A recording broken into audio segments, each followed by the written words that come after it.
જય શ્રી કૃષ્ણ. રાધે રાધે. મારી યુટ્યુબ ચેનલમાં તમારું હાર્દિક સ્વાગત છે. નંદ ઘેર આનંદ ભયો, જય કનૈયા લાલ કી. હાથી ઘોડા પાલખી, જય કનૈયા લાલ કી. તમામ ભક્તોને શ્રી કૃષ્ણ જન્માષ્ટમીની હાર્દિક શુભેચ્છાઓ. મિત્રો, આજે અમે તમને શ્રી કૃષ્ણ જન્માષ્ટમીની એક અત્યંત મહત્વપૂર્ણ કથા સંભળાવવાના છીએ. જે પણ માતાઓ, બહેનો કે મારા પ્રિય ભાઈઓ શ્રી કૃષ્ણ જન્માષ્ટમીનું વ્રત રાખે છે, તેઓને આ કથા અવશ્ય સાંભળવી જોઈએ. તેનાથી મનોવાંછિત ફળની પ્રાપ્તિ થાય છે. કાન્હાજી તમારી બધી મનોકામનાઓ અવશ્ય પૂરી કરે છે. આજના આ વિડીયોમાં અમે શ્રી કૃષ્ણ જન્માષ્ટમી પર સંભળાવવામાં આવતી કથા સંભળાવીશું. મિત્રો, શ્રી કૃષ્ણ જન્માષ્ટમીનું વ્રત શ્રાવણ કૃષ્ણ પક્ષની અષ્ટમી તિથિએ મનાવવામાં આવે છે અને શ્રી કૃષ્ણ જન્માષ્ટમીને ભગવાન શ્રી કૃષ્ણના જન્મોત્સવ તરીકે મનાવવામાં આવે છે. ભગવાન શ્રી કૃષ્ણનો જન્મ શ્રાવણ માસની કૃષ્ણ પક્ષની અષ્ટમીએ અર્ધરાત્રિના સમયે થયો હતો. જન્માષ્ટમીનો આ વ્રત આખા વર્ષમાં રાખવામાં આવતા વ્રતોમાં સૌથી મોટો માનવામાં આવે છે. આ વ્રતને વ્રતરાજ કહેવામાં આવે છે. એવી માન્યતા છે કે જે કોઈ જન્માષ્ટમીનું એક વ્રત કરે છે તેને આખા વર્ષના બધા વ્રતો કરવા જેટલું પુણ્ય મળે છે. 1 કરોડ એકાદશીના વ્રત કરવાથી જન્માષ્ટમી વ્રતના ફળ જેટલું પુણ્ય મળે છે. જે કોઈ જન્માષ્ટમીનું વ્રત કરે છે, ભગવાન શ્રી કૃષ્ણ તેની બધી મનોકામનાઓ પૂર્ણ કરે છે. એવી માન્યતા છે કે જે જન્માષ્ટમીના દિવસે ભગવાન શ્રી કૃષ્ણને માત્ર એક ઝૂલો પણ ઝૂલાવી દે છે તો ભગવાન શ્રી કૃષ્ણ તેની પણ બધી મનોકામનાઓ પૂર્ણ કરી દે છે. જે કોઈ વ્યક્તિ જન્માષ્ટમીનું વ્રત રાખે છે અને હું તમને જે જન્માષ્ટમી વ્રતની આ કથા સંભળાવવા જઈ રહી છું તે કથા સાંભળે છે તો તેના બધા પાપોનો નાશ થાય છે. તો મિત્રો, ચાલો હવે આપણે શ્રી કૃષ્ણ જન્માષ્ટમી વ્રતની કથા સાંભળીએ. બોલો શ્રી કૃષ્ણ ભગવાનની જય.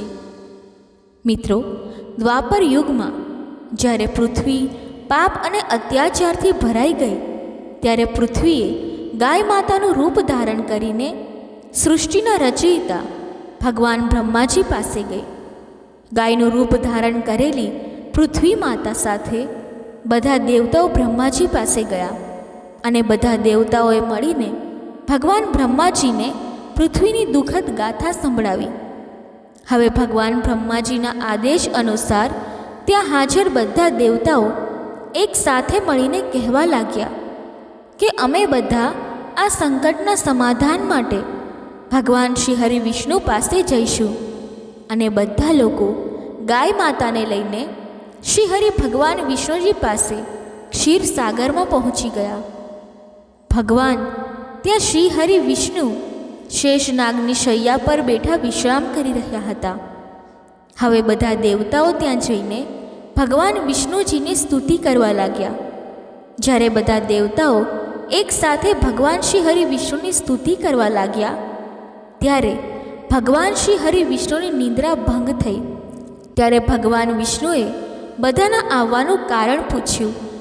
ત્યારે દિનહીન વાણીમાં પૃથ્વી દેવી બોલી કે હે પ્રભુ, સંપૂર્ણ ભૂમંડળ પાપ અને અત્યાચારથી ઘેરાઈ ગયું છે.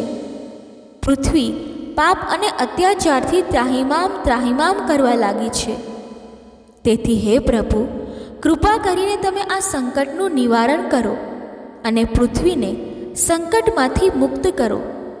આ વાત સાંભળીને ભગવાન શ્રી હરિ વિષ્ણુજી બોલ્યા કે ઠીક છે, હું પૃથ્વીને સમસ્ત દાનવોથી બચાવવા માટે હું બ્રજમંડળમાં વાસુદેવની પત્ની અને કંસની બહેન દેવકીના ગર્ભમાંથી જન્મ લઈશ. તેથી તમે બ્રજભૂમિમાં જઈને યાદવ કુળમાં તમારું શરીર ધારણ કરો અને મારા દ્વારા કરવામાં આવતી બાળલીલાઓનો આનંદ લો. આટલું કહીને ભગવાન શ્રી હરિ વિષ્ણુ અંતર ધ્યાન થઈ ગયા અને હવે બધા દેવતાઓ અને પૃથ્વી દેવી બ્રજભૂમિ પર આવીને યાદવકુળના નંદ યશોદા અને ગોપીઓના રૂપમાં જન્મ્યા.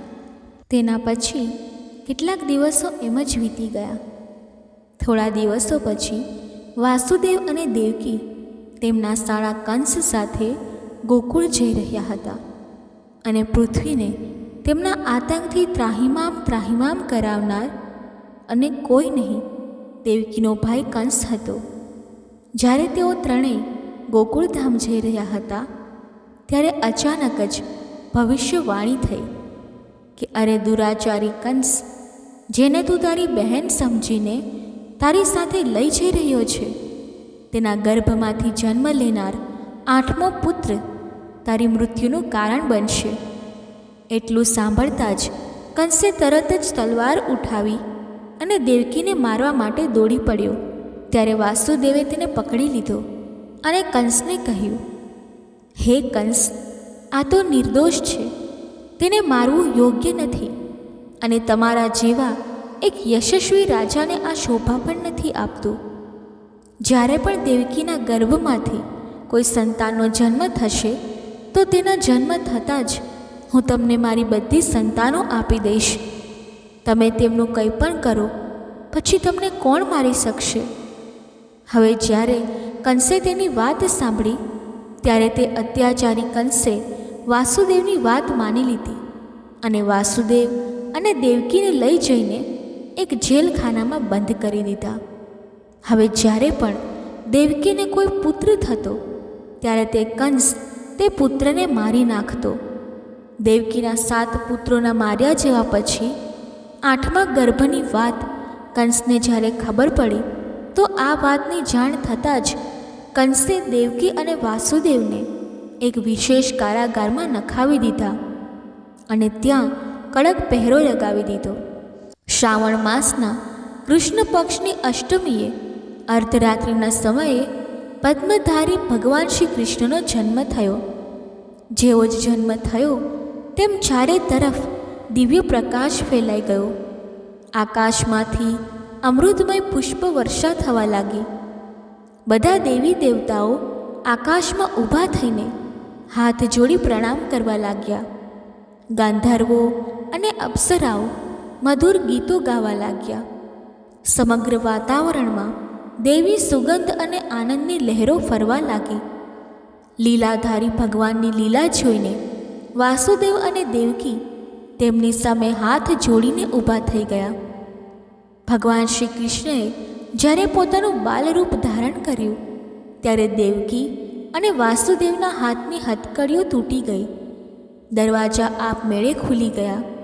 પહેરેદારોને નીંદર આવી ગઈ. ત્યારે વાસુદેવ ભગવાન શ્રી કૃષ્ણજીને પોતાની સાથે લઈને ત્યાંથી નીકળી ગયા. જ્યારે વાસુદેવજીએ યમુનાને પાર કરવા માટે યમુનાની અંદર પ્રવેશ કર્યો ત્યારે યમુના નદીના પાણીનું સ્તર વધવા લાગ્યું. ભગવાનના ચરણ કમળને સ્પર્શ કરવા લાલાયિત યમુના જ્યારે ભગવાન શ્રી કૃષ્ણના પગને સ્પર્શ કરી લે છે ત્યારે ભગવાનના ચરણ કમળના સ્પર્શથી તે તરત જ નીચે ઉતરી ગઈ અને 2 ભાગમાં વહેંચાઈને વાસુદેવ માટે જવા માટે માર્ગ કરી આપે છે. વાસુદેવ પગપાળા જ યમુનાને પાર કરી ગયા અને ગોકુળધામ પહોંચી ગયા. ત્યાં જઈને તેમણે જોયું કે એક દરવાજો ખુલ્લો છે. ખુલ્લા દરવાજા અને સૂતેલી યશોદા મૈયાને જોઈને બાળક વાસુદેવે બાલ ગોપાલ શ્રી કૃષ્ણને ત્યાં સુવડાવી દીધા અને મૈયા યશોદાની પાસે સૂતેલી કન્યાને લઈને પાછા આવી ગયા. જ્યારે વાસુદેવ પાછા કારાગારમાં પહોંચ્યા તો તેમને આપમેળે બેડીઓ લાગી ગઈ અને દરવાજા પણ બંધ થઈ ગયા. દરવાજા બંધ થયા પછી સૂતેલા પહેરેદારો જાગી ગયા. હવે બેડીઓ લાગ્યા પછી તે કન્યા જોર જોરથી રડવા લાગી. ત્યારે પહેરેદારે કન્યાના રડવાનો અવાજ સાંભળીને કંસ પાસે ખબર મોકલી દીધી કે દેવકીની 8મી સંતાનનો જન્મ થઈ ગયો છે. આ સાંભળતા જ કંસ દોડતો આવીને કન્યાને હાથમાં લઈને જેમ જ પથ્થર પર પટકવા જતો હતો ત્યારે તે કન્યા હાથમાંથી છૂટીને આકાશમાં ઉડી ગઈ અને સાક્ષાત દેવીના રૂપમાં પ્રગટ થઈ ગઈ અને કહેવા લાગી, અરે દુરાચારી કંસ, તને મારનાર તો ગોકુળમાં પહેલેથી જ જન્મી ચૂક્યો છે. હવે તારું વધ તે જ કરશે. ત્યારે ભગવાન શ્રી કૃષ્ણએ પૂતના, કેસી, વત્સાસુર, ત્રિનાવર્ત, બકાસુર, અધાસુર અને કંસ જેવા રાક્ષસોનો વધ કરીને પૃથ્વી દેવી અને પોતાના ભક્તજનોની રક્ષા કરી. બોલો કૃષ્ણ ભગવાનની જય હો. મિત્રો, ચાલો હવે હું તમને એક એવી દિવ્ય કથા સંભળાવું છું જ્યાં ભગવાન ભોલેનાથ પોતે બાળકૃષ્ણને મળવા આવે છે. તો ચાલો આ બાળકૃષ્ણનું મનમાં સ્મરણ કરી આ દિવ્ય કથા સાંભળીએ. દર્શક મિત્રો, એક પૌરાણિક કથા અનુસાર મહાદેવ શિવ શંભુને જ્યારે શ્રી કૃષ્ણ ભગવાનના બાળરૂપના દર્શન કરવાની અભિલાષા થઈ ત્યારે તેમણે એક યોગીનો વેશ ધારણ કર્યો અને મૈયા યશોદાના દ્વાર પર ગોકુળમાં નંદ ભવનની બહાર પહોંચીને અવાજ લગાવ્યો અને ભગવાન શિવ શંભુએ કહ્યું, અલખ નિરંજન, અલખ નિરંજન, ક્યાં છો પ્રભુ? હવે ભગવાન ભોલેનાથ ભજન ગાવા લાગ્યા. માતા યશોદા તે સમયે શ્રી શ્યામ સુંદર બાલ ગોપાલ શ્રી કૃષ્ણનું શૃંગાર કરી રહી હતી. તે પોતાના પ્યારા કૃષ્ણને પ્યાર કરવામાં એટલી મગ્ન હતી કે બહાર ઊભા યોગીનો અવાજ તેને સંભળાયો નહીં. ત્યારે યોગીના વેશમાં ભોલે બાબાએ ફરી એકવાર અવાજ લગાવ્યો, પણ અંદરથી કોઈ જવાબ આવ્યો નહીં.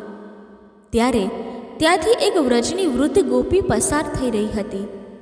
અચાનક તે ગોપીની નજર તે યોગી સંન્યાસી પર પડી. તેણે યોગીને પ્રતીક્ષા કરતા જોયા તો તે તેમની પાસે ગઈ અને તે યોગીને કહેવા લાગી, બાબા, તમે કોને બોલાવી રહ્યા છો? ત્યારે યોગીના વેશમાં ભગવાન શિવ શંકર બોલ્યા, હે માતે, અમે આ ઘરની ગૃહ સ્વામિનીને બોલાવી રહ્યા છીએ, પણ આ ઘરમાંથી કોઈ માતા મને ભિક્ષા આપવા આવી જ નથી. મને તેમને પોકારતા ઘણો વખત થઈ ગયો છે. હવે તે ગોપીએ પૂછ્યું, બાબા, તમને ભિક્ષા જોઈએ છે? ત્યારે શિવશંકર બોલ્યા, હા માં, મને ભિક્ષા જોઈએ છે. ત્યારે ગોપી બોલી, બાબા, પણ અહીં તો મને કોઈ દેખાતું નથી. તમે મારા ઘરે ચાલો, ત્યાં હું તમને ભિક્ષા આપી દઈશ.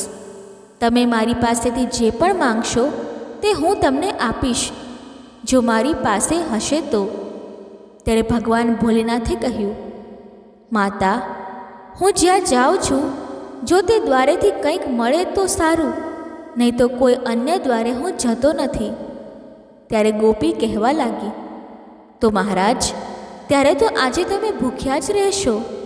ભોલે બાબા બોલ્યા, જેવી પ્રભુની ઈચ્છા. ત્યારે ગોપી કહેવા લાગી, બાબા, અમારા ગામમાંથી કોઈ આવી રીતે ભૂખ્યા જાય તો તે તો આખા ગોકુળ માટે લજ્જાની વાત છે. તમે અહીં જ રહો, હું અંદર જઈને જોઉં છું કે યશોદા રાણી ક્યાં છે. આમ કહીને ગોપી નંદ ભવનમાં અંદર ગઈ તો જુએ છે કે મૈયા યશોદા તો શ્યામ સુંદરનો શૃંગાર કરી રહી હતી. લોરી ગાયને તેમને સુડાવી રહી હતી. આ બાજુ બહાર ઊભા ભગવાન શંકર મનમાં જ કહેવા લાગ્યા કે પ્રભુ, દર્શન કર્યા વિના તો હું જઈશ નહીં. ગોપી અંદર જઈને મૈયા યશોદાને કહે છે, યશોદા રાણી, ક્યાં છો? ત્યારે મૈયા યશોદા કહે છે, આવો કાકી, શું વાત છે? ત્યારે ગોપી કહેવા લાગી, યશોદા રાણી, તમારા દ્વાર પર એક યોગી ક્યારનો ભિક્ષા માટે ઊભો છે. તમને તેનો અવાજ સંભળાયો નહીં? ત્યારે યશોદા મૈયા બોલી, ના તો, મને તો કોઈ અવાજ આવ્યો નહીં. ત્યારે ગોપી કહેવા લાગી, અરે જલ્દીથી તેને ભિક્ષા આપી દો, તે તો કોઈ મોટો મહાત્મા લાગે છે. ત્યારે મા યશોદા બોલી, ઠીક છે, જો તમે એમ કહો છો તો હું તેને કંઈક આપી દઉં છું. ત્યારે ગોપી કહેવા લાગી કે એવો યોગી તો મેં ક્યારેય જોયો નથી. તેનું મુખ જોઈને તો આંખ જ અટકતી નથી. ત્યારે યશોદામાં કહેવા લાગી, એવું શું છે તે યોગીમાં? ત્યારે તે ગોપી બોલી, અરે, તેના લલાટ પર તો સૂર્ય જેવો તેજ છે. અને જુઓ કેટલો મોટો નિયમ છે. તે જે દ્વાર પર ભિક્ષા માટે ઊભો થાય છે ત્યાંથી જ ભિક્ષા લે છે, અને ભિક્ષા ના મળે તો ભૂખ્યા પેટે જ પાછો ફરે છે. ત્યારે મૈયા યશોદા કહેવા લાગી, અરે કાકી, તમારી વાતો સાંભળીને તો હું દક્ષિણા આપવાનું ભૂલી જ ગઈ. હમણાં લાવું છું. ત્યારે યશોદા મૈયા સંદૂકમાંથી ધન અને એક મોતીની માળા કાઢતા કહે છે, જો તે મહાત્મા એટલા જ મોટા દિવ્ય આત્મા છે તો આ બહુમૂલ્ય મોતીની માળા આપી દો.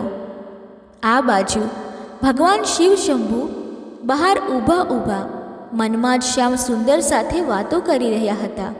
પ્રભુ, દર્શન આપવામાં એટલો સંકોચ કેમ કરો છો? ત્યારે શ્યામ સુંદરે કહ્યું કે મારા ધન્ય ભાગ્ય છે જે તમે તમારા સેવકના ઘરે પધાર્યા. મારું પ્રણામ સ્વીકાર કરો. ત્યારે યશોદા મૈયા શ્યામ સુંદરને પારણામાં મૂકીને અને દક્ષિણાની થાળી લઈને ગોપી સાથે ભવનમાંથી બહાર આવી. ત્યાં યોગી વેશમાં શિવ શંભુ પ્રતીક્ષા કરી રહ્યા હતા.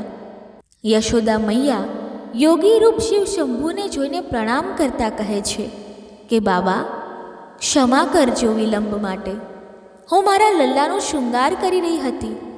ત્યારે યોગીના વેશમાં ભગવાન શિવ શંભુ બોલ્યા, ધન્ય છો મૈયા, જેને આવા દિવ્ય બાળકની સેવાનું સૌભાગ્ય પ્રાપ્ત થયું છે. મને પણ તે પરમ દિવ્ય શિશુના દર્શન કરાવો. ત્યારે મૈયા યશોદા બોલી, બાબા, મને ક્ષમા કરો. હમણાં જ સ્નાન કરાવ્યું છે. આ સમયે હું તેને બહાર લાવી શકતી નથી. તેને ઠંડી હવા લાગી જશે. ત્યારે સાધુ વેશમાં ભગવાન શિવજીએ કહ્યું કે હે માતે, હું તમારા દ્વાર પર આવ્યો છું. મારી એટલી વિનંતી સ્વીકાર નહીં કરો? ત્યારે યશોદા મૈયા બોલી, ના બાબા, હું મારા લલ્લાને બહાર લાવી શકતી નથી. તમે આ ભિક્ષા ગ્રહણ કરો અને મને ક્ષમા કરો. ત્યારે તે યોગીના વેશમાં ભગવાન શિવ શંભુજી ભિક્ષાની થાળી તરફ જોઈને કહે છે, મૈયા, આ મોતી અને ધન તો મારા માટે પથ્થરના ટુકડા છે. આ મારા કયા કામના? મને તેમનો કોઈ લોભ, કોઈ ઈચ્છા નથી. જો તમને જોઈએ તો એવા હીરા મોતી માણેક મારી પાસેથી લઈ લો, પણ મને તમારા લલ્લાના દર્શન કરાવો. તે જ મારી ભિક્ષા છે.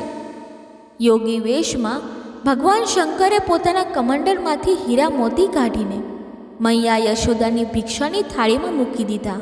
જેને જોઈને યશોદામાં અને તે ગોપી આશ્ચર્યચકિત થઈ ગયા અને ચિંતિત થઈને ગોપીને કહેવા લાગી, મને આ સાધુ કોઈ માયાવી લાગે છે. તેથી જ તે વાહિયાત વાતો કરી રહ્યો છે. ગોપી તો ચૂપચાપ ઊભી યશોદા મૈયાનો કરુણ ચહેરો જોઈ રહી હતી. પછી યશોદા મૈયા પોતાની આંખોમાં આંસુ ભરીને તે યોગી વેશધારી શિવ શંભુને કહે છે, જુઓ બાબા, તમારા જેવા ઘણા માયાવી આના પહેલાં પણ આવી ચૂક્યા છે. બધા આ જ પ્રકારની ચીકણી ચૂપડી વાતો કરે છે કે તારો લલ્લા તો મોટો દિવ્ય બાળક છે. તેના દર્શન કરાવો, તેને મારી ગોદમાં આપી દો. પછી બધા તેનું અનિષ્ટ કરવાની કોશિશ કરે છે. મારા લલ્લાએ તમારા બધાનું શું બગાડ્યું છે જે તમે લોકો તેના દુશ્મન બનીને બેઠા છો?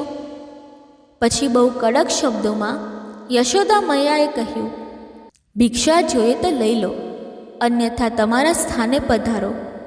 હું મારા લલ્લાને તો બહાર લાવીશ નહીં. યોગી વેશધારી શિવ શંભુ બોલ્યા, અરે મૈયા, એવી કઠોર ના બનો. હું ઘણે દૂરથી આવ્યો છું.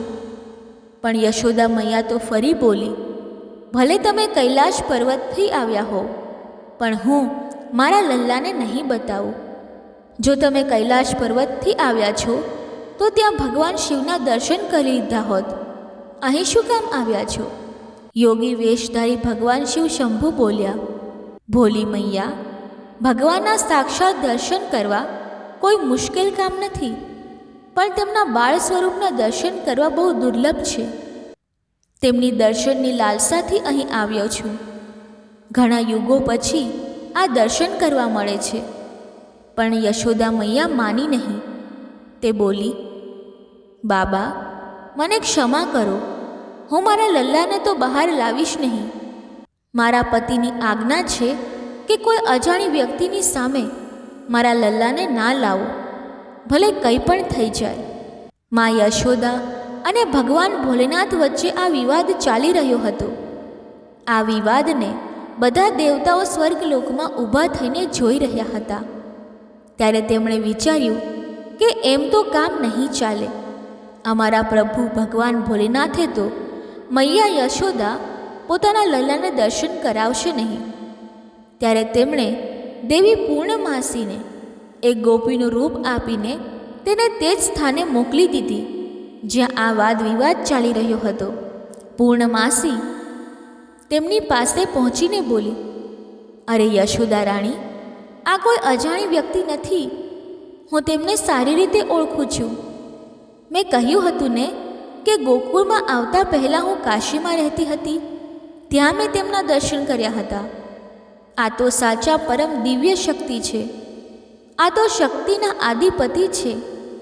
આમ કહીને પૂર્ણમાસી ગોપીમાં આંખોમાં આંસુની ધારા લઈને ભગવાન શિવના ચરણોમાં પોતાનું માથું મૂકી દે છે અને તેમને પ્રણામ કરે છે અને ઉઠીને મા યશોદાને કહે છે, યશોદા, તેમને લલ્લાના દર્શન કરાવો.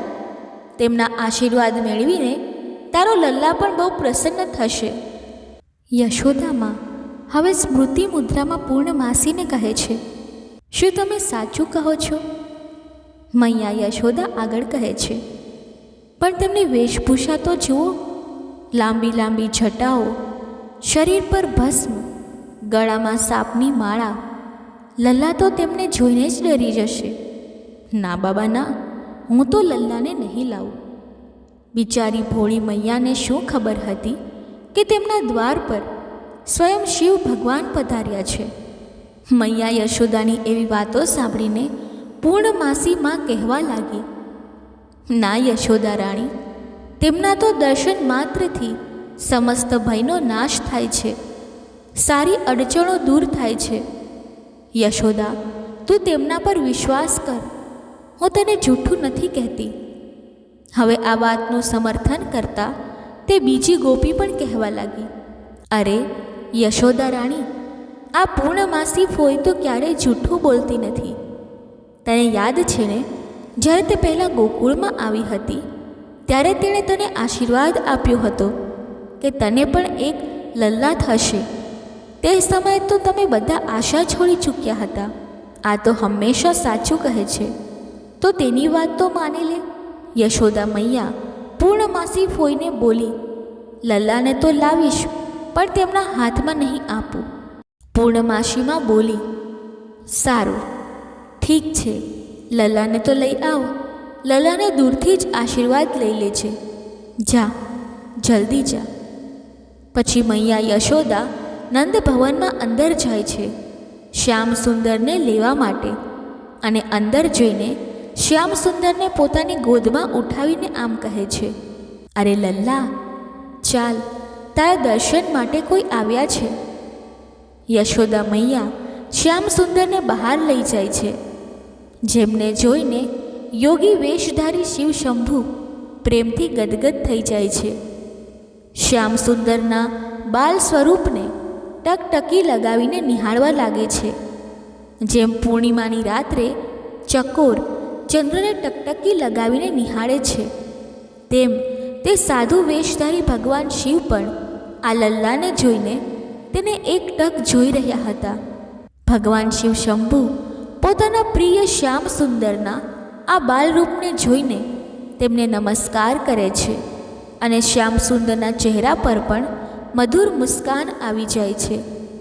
પછી શ્યામ સુંદરને જોઈને તે સાધુ વેશધારી ભગવાન ભોલેનાથ મૈયા યશોદાને કહે છે, મૈયા, જો તમારી આજ્ઞા હોય તો હું તેમના ચરણોમાં મારું મસ્તક મૂકી શકું. ત્યારે મૈયા યશોદા કહે છે કે નાના, હું મારા લલ્લાને કોઈને સ્પર્શ કરાવીશ નહીં. પછી પૂર્ણમાસી ફોઈ યોગી વેશ ધરી શિવ શંભુને કહે છે, પહેલાં તમારી ચરણ તો આપો. આમ કરીને પૂર્ણમાસીમાં શિવ શંભુના ચરણને લઈને શ્યામ સુંદરના લલાટ પર લગાવી દે છે.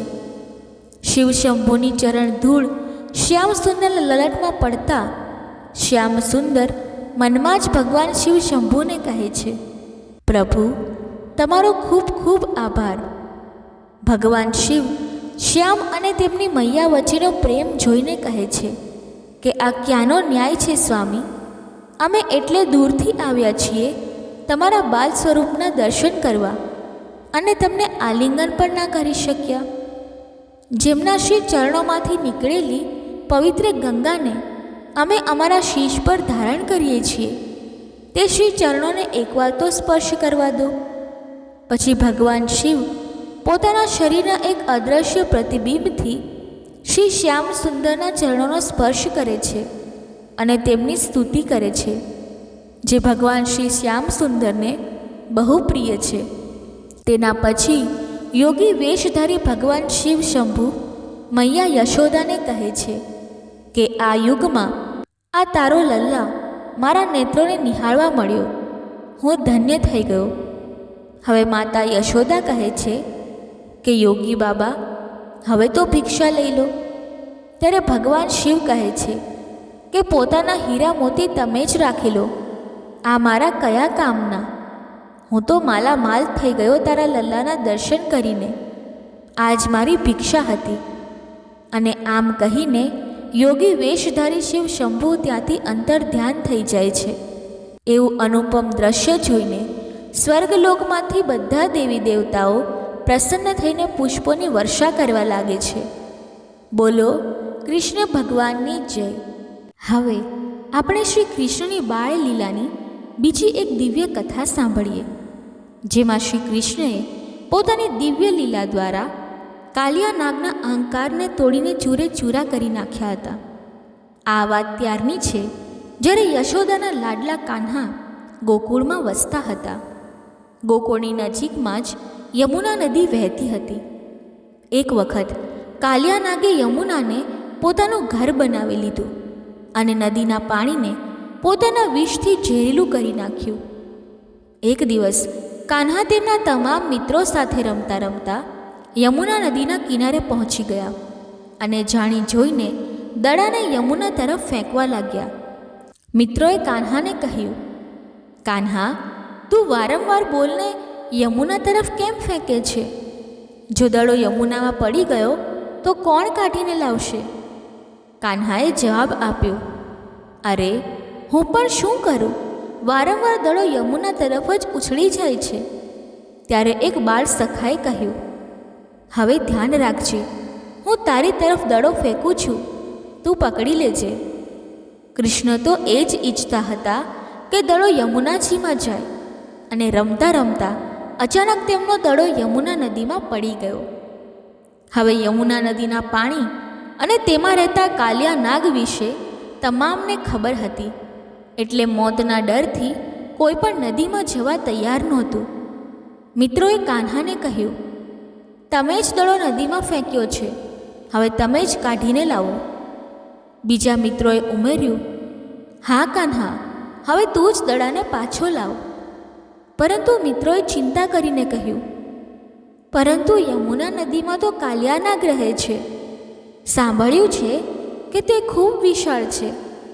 જો કાન્હા યમુના નદીમાં ગયા તો કાલિયા નાગ કાન્હાને ખાઈ જશે. કાન્હાએ તેમને દિલાસો આપીને કહ્યું, ગભરાશો નહીં, કાલિયા નાગ મારું કંઈ બગાડી નહીં શકે. તમે બધા અહીં જ રોકાઈ જાઓ, હું દડો લઈને આવું છું. કાન્હાના તમામ મિત્રોએ કાન્હાને યમુનામાં જતા અટકાવવા લાગ્યા, પરંતુ ભગવાન શ્રી કૃષ્ણએ તેમની વાત ન માની. તેઓ કદમ વૃક્ષ પર ચડ્યા અને નદીમાં છલાંગ લગાવી દીધી. તમામ બાળકો ડરીને દોડતા દોડતા નંદ યશોના ઘરે આવ્યા અને આખી વાત કહી સંભળાવી. આ સાંભળતા જ યશોદા મૈયા ડરી ગયા અને ચોધાર આંસુએ રડવા લાગ્યા. આ વાત ધીરે ધીરે આખા ગોકુળમાં જંગલની આગની જેમ ફેલાઈ ગઈ. તમામ લોકો દોડતા દોડતા યમુના નદીના કિનારે આવી ગયા, પરંતુ કૃષ્ણ હજુ સુધી પાછા આવ્યા નહોતા. નંદબાબા અને યશોદા મૈયાનો રડી રડીને હાલત ખરાબ થઈ ગઈ હતી.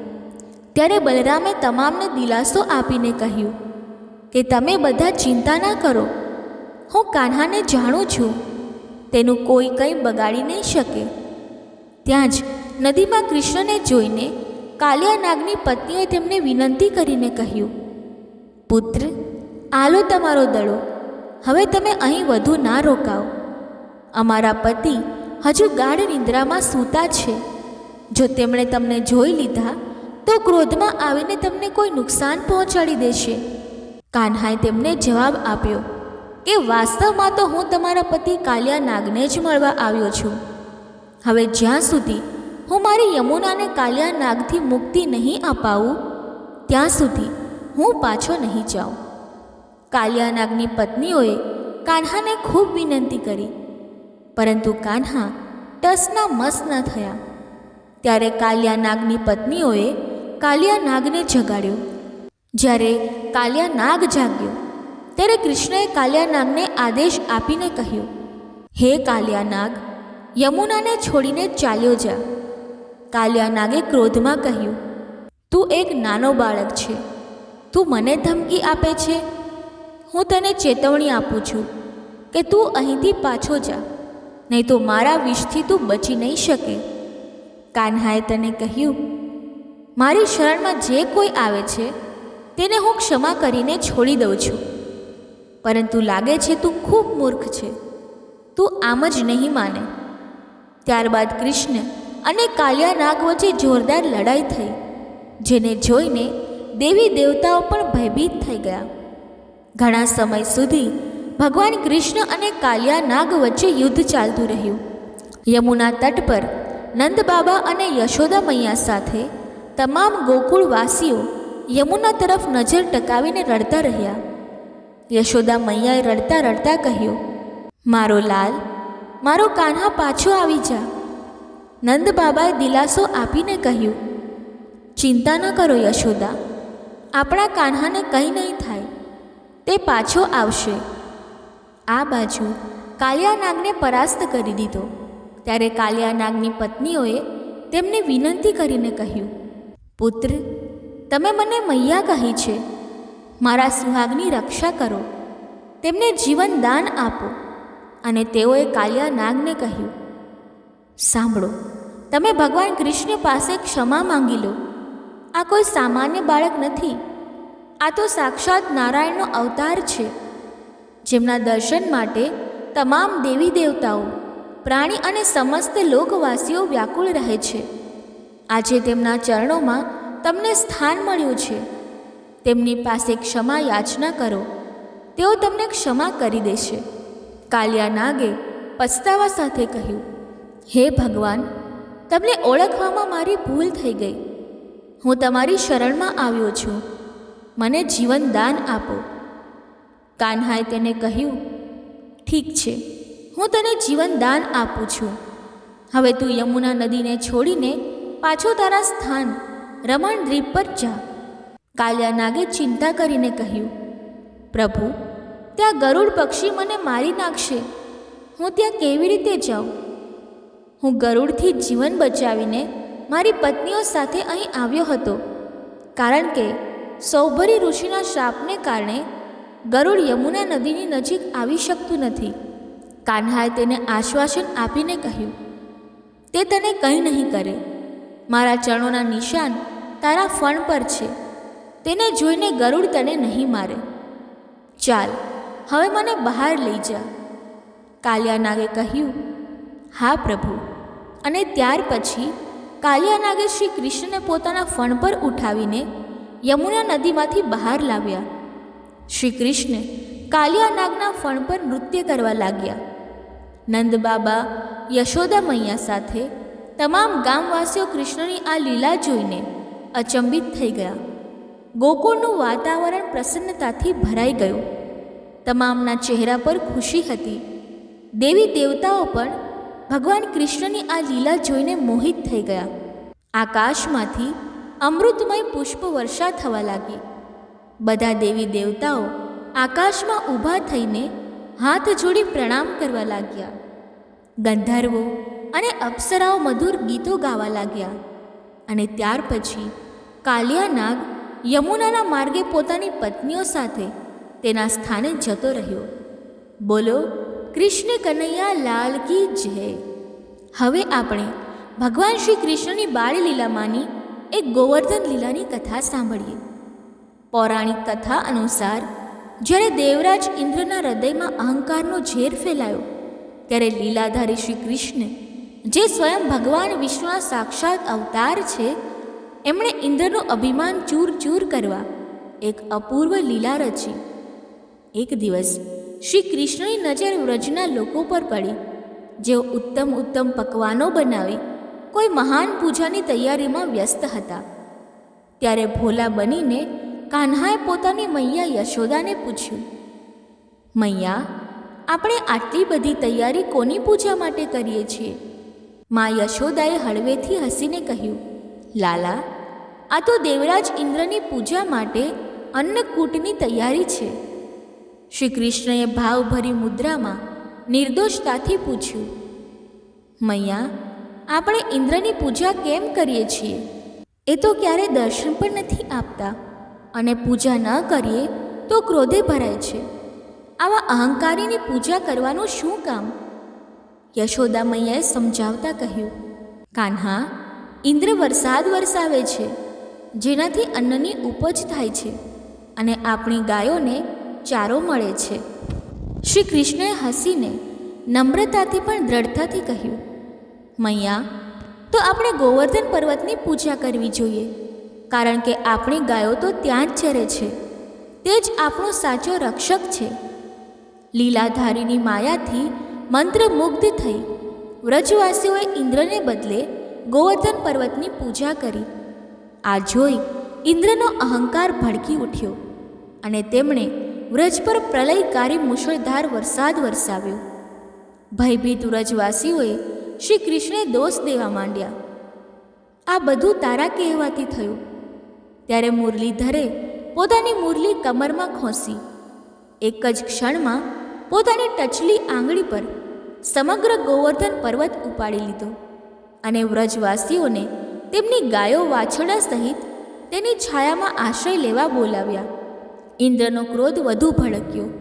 વરસાદનો વેગ બમણો થયો, પણ શ્રી કૃષ્ણએ સુદર્શન ચક્રને આદેશ આપ્યો, પર્વતની ઉપર રહી વરસાદની ગતિ નિયંત્રિત કરો. અને શેષનાગને કહ્યું, પાણીને પર્વત તરફ આવતું અટકાવો. 7 દિવસ સુધી ઇન્દ્રએ અવિરત વરસાદ વરસાવ્યો, પણ શ્રી કૃષ્ણની લીલા સામે હારી ગયા. આખરે તેમને સમજાયું કે આ કોઈ સામાન્ય માનવ નથી અને તેઓ બ્રહ્માજી પાસે ગયા. બ્રહ્માજીએ કહ્યું, ઇન્દ્ર, તમે જેની વાત કરો છો એ શ્રી કૃષ્ણ સ્વયં પૂર્ણ પુરુષોત્તમ નારાયણ છે. આ સાંભળી ઇન્દ્ર લજ્જાથી ગદગદ થયા અને શ્રી કૃષ્ણ પાસે ક્ષમા માંગવા પહોંચ્યા. પ્રભુ, હું તમને ઓળખી ના શક્યો. મારું અહંકારજન્ય પાપ ક્ષમા કરો. ઇન્દ્રએ શ્રી કૃષ્ણની પૂજા કરી, ભોગ ધર્યો અને ત્યારથી વ્રજમાં ગોવર્ધન પૂજાની પરંપરા શરૂ થઈ, જે આજે પણ વ્રજવાસીઓ ભક્તિ ભાવે ઉજવે છે. શ્રી કૃષ્ણની આ દિવ્ય લીલાને યાદ કરી હૃદયમાં ભક્તિનો દીવો પ્રગટાવે છે. હવે આપણે ભગવાન શ્રી કૃષ્ણની બાળ લીલાની એક એવી દિવ્ય કથા સાંભળીશું જે બહુ ઓછા લોકો જાણે છે.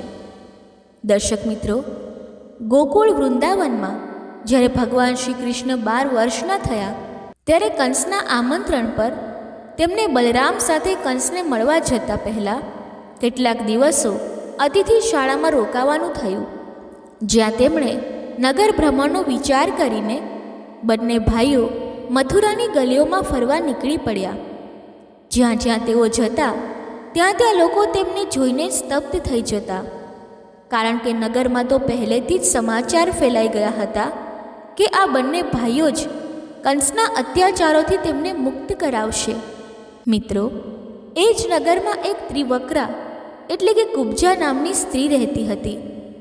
વાસ્તવમાં તેનું નામ સેરંત્રી હતું, પરંતુ તેની કુબ્જા જેવી શારીરિક વિકલાંગતાને કારણે તે કુબ્જા તરીકે જાણીતી થઈ ગઈ હતી.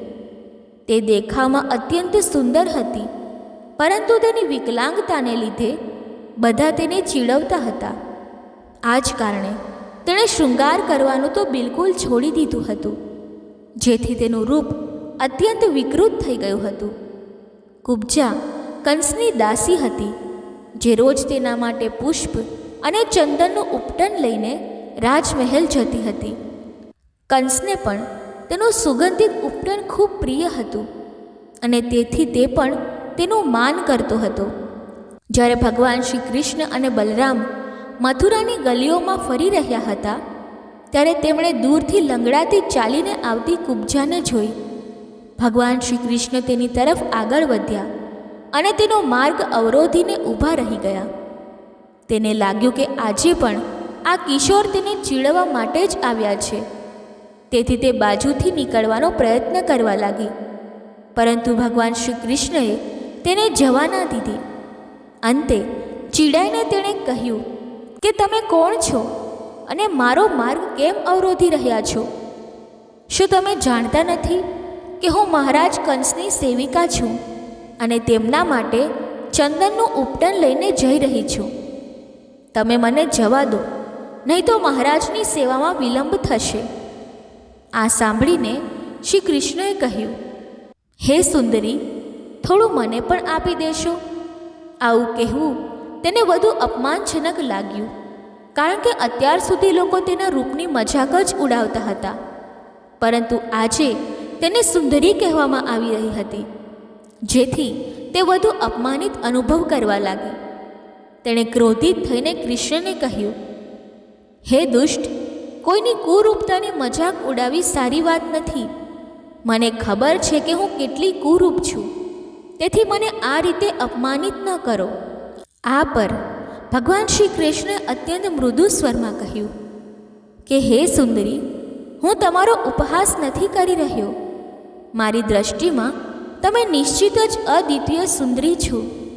તેમની આવી મધુર વાત સાંભળીને કુબ્જાએ પ્રથમ વખત તેમના મુખ તરફ જોયું અને તેમના તેજને જોઈને તે તેમને જોતી જ રહી ગઈ. ત્યારે શ્રી કૃષ્ણએ ફરી પૂછ્યું કે શું તમે અમને બંને ભાઈઓને પણ થોડું ચંદન આપશો? તેમના સંમોહનમાં બંધાઈને કુબ્જા વિરોધ કરી શકી નહીં અને તેણે પહેલાં બલરામને અને પછી કૃષ્ણને ચંદન લગાવ્યું.